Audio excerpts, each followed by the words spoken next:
I don't particularly trust the World Health Organization in regards to COVID-19, but then I don't particularly trust the World Health Organization at the best of times. It concerns me the large amounts of money thrown into an organisation like that from some of the governments that are supporting it. I feel that there is a hidden agenda. I look to my GP for reliable medical information.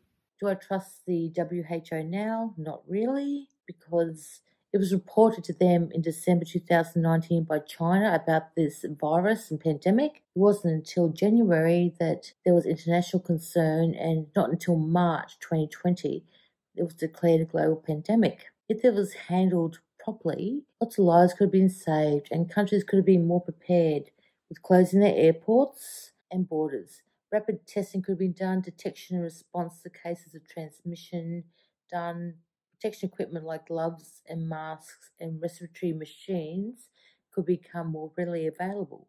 I get my information watching Sky News, the COVID-19 24-hour station, because it shows facts, graphs, and speeches from leaders worldwide. Generally, yes. I mean, they are made up of a panel of many experts and highly educated people. Also, the WHO is going to get blamed no matter what. I mean, whether they pull the pin too early and then it actually ends up being nothing, then they would have destroyed the economies, or letting it go too late and then discovering, oh, well, too late, we killed too many people. So there's a really fine line, and I think whatever decision they would have made, they would have got some blame in whichever way. I mostly get it from online newspapers and things like this. I also like to compare it to foreign newspapers at times when I have the chance. The World Health Organization has demonstrated not to be trustworthy by appointing Robert Mugabe to Goodwill Ambassador for non-communicable diseases. I get my health information from both sides of politics, government updates, AM radio, news websites to make an informed decision. No, I thought they should have listed it as a pandemic ages ago, definitely, but they were worried about the economic downfall. And I think that's just kind of shattered all my trust for them. Yeah. Like, obviously, I follow their instructions, like wash your hands, all of that. I don't really believe they did the right thing. No, I don't trust the World Health Organization or its General Director, Tedros from Ethiopia.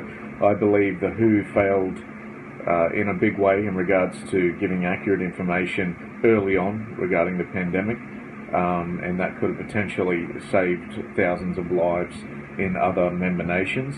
In regards to COVID information itself, I never relied purely on one source. I always look at multiple news outlets, whether it be right or left leaning, but also the Australian government, I believe, is doing a pretty good job in providing accurate information on numbers and treatments.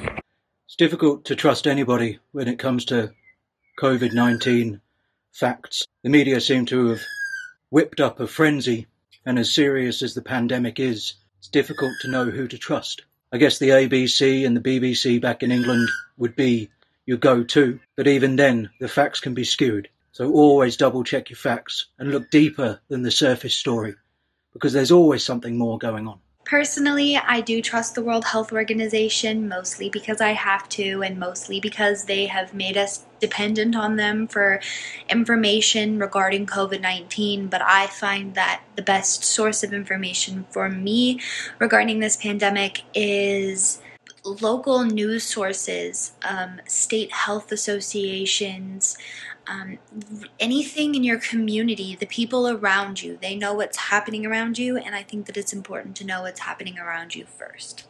World Health Organization I don't trust. In fact, I think it's a great acronym, is WHO, because who are they?